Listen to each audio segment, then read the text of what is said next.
Chers camarades, je vous apporte le salut fraternel du syndicat des employés cadres des organismes sociaux de Paris, ainsi que celui des 7 autres syndicats départementaux des organismes sociaux d'Île-de-France qui constituent la chambre syndicale. Les syndicats que je représente voteront le rapport d'activité et de trésorerie. La France de 2025 est en surchauffe.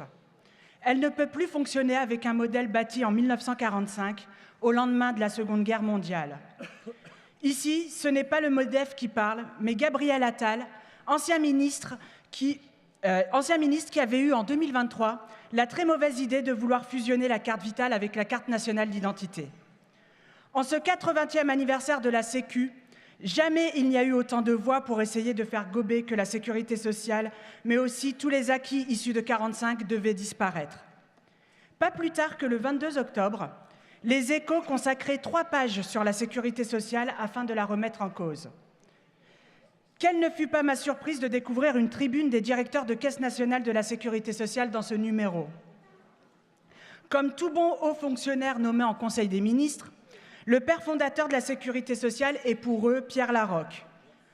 Voir que les Échos laissent la parole à ces directeurs qui mettent en œuvre les politiques d'attaque contre la Sécu n'est pas étonnant.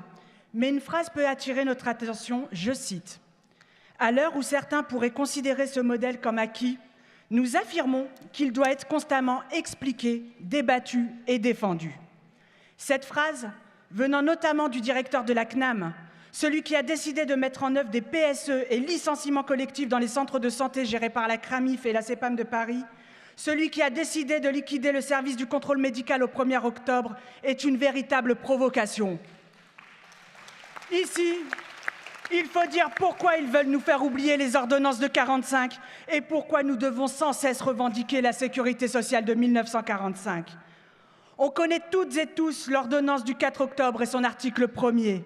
Cette ordonnance fixe le cadre organisationnel de la sécurité sociale. Mais peu connaissent l'ordonnance du 19 octobre 1945 qui détermine les bénéficiaires et leurs droits. C'est cette ordonnance qui garantit les droits, peu importe votre nationalité. Il est fondamental de le rappeler dans le contexte actuel. C'est cette ordonnance qui organise aussi les indemnités journalières, la longue maladie et l'exonération du ticket modérateur pour les personnes atteintes d'une ALD ou le 100% et confirme que la Sécu a créé des établissements et centres de santé gérés par elle et pour les assurés. C'est parce qu'il ne faut plus de référence à 1945 que le gouvernement et la CNAM se permettent de remettre en cause nos centres de santé. En plus des conséquences pour les collègues, ces coups de force durcissent l'accès aux soins des assurés. Et cela est très concret. La fermeture des 2 centres de radiologie gérés par la CEPAM de Paris et la CRAMIF et le licenciement du personnel en plein mois d'août fait que dans le cadre d'Octobre Rose, pour effectuer une mammographie dans des délais raisonnables, il vous faut sortir votre carte bleue en plus de votre carte vitale. Et nos directeurs ont osé nous distribuer le ruban que je porte aujourd'hui. Et je ne parle pas des autres spécialités qui ont fermé. Aujourd'hui encore, nous avons des témoignages de patients qui n'arrivent pas à se soigner suite à la fermeture de plusieurs spécialités à Stalingrad, dont la kinésithérapie et l'endocrinologie.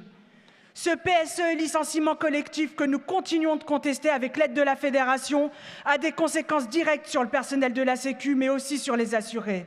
C'est pour ça qu'il faut rappeler que quand FO œuvre pour la défense des revendications du personnel, il œuvre pour le service rendu aux assurés. L'ordonnance du 19 octobre 1945 fait qu'aujourd'hui, c'est encore l'état de santé de l'assuré qui conditionne la nature des prestations. Vu les annonces du PLFSS 2026, vous comprenez mieux maintenant pourquoi la CNAM voulait la disparition du service médical au 1er octobre. Aujourd'hui, plus que jamais, dans un contexte où se discute dans le cadre de ce PLFSS la remise en cause des ALD, des arrêts maladie, de la prévention des accidents du travail, où l'on veut exclure du bénéfice des APL des étudiants au motif qui sont étrangers, il faut rappeler haut et fort notre revendication de défense et retour à la sécurité sociale de 1945. Sortir de 45, c'est accepter le doublement des franchises, une exclusion du 100% sur des bases administratives, une restriction du droit aux arrêts maladie et accidents du travail. C'est diviser la classe ouvrière selon ses origines, c'est accepter la destruction des hôpitaux, c'est accepter que l'impôt, qu'on l'appelle TVA ou CSG, remplace la cotisation, c'est aggraver les conditions de travail des agents de la sécurité sociale. Je suis convaincue que personne dans la salle ne peut accepter cela. C'est pourquoi, pour répondre à ceux qui souhaitent remplacer la carte vitale par la carte bleue et qui nous bassinent avec le fait qu'il faille sortir de 45, il faut que nous, militants force ouvrière de la FEC, fédération de Georges Buisson, père fondateur, le vrai, de la sécurité sociale, d'organiser la mobilisation en lien avec la Confédération pour bloquer ce PLFSS de malheur. L'heure est grave, mes camarades. Organisons la mobilisation en rappelant la modernité de 1945. Vive la sécurité sociale de 45. Gloire aux militants de la Fédération des employés, dont Georges Buisson, qui ont arraché notre sécu. Vive la Fédération des employés cadres.